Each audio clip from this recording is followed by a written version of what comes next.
Det der er planen, det er, at vi skal putte eddike ned i en Cola Light.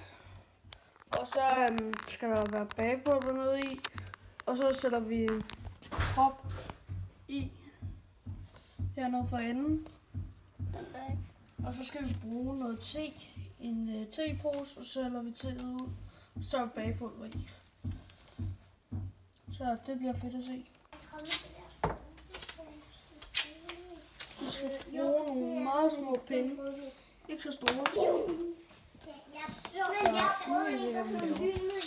Så lige om lidt skal vi have noget eddike i.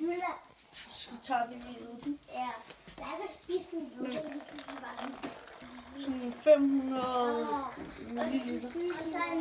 Jeg tror, jeg havde noget med min far. En virkelig. Nu er vi nået til bagepulveret. Ja, nu har vi en tepose.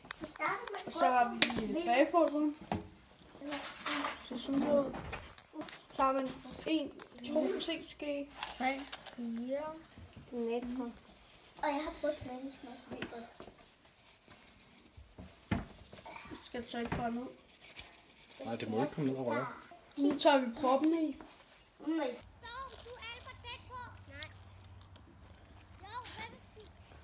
Gået 2 minutter og 40 sekunder.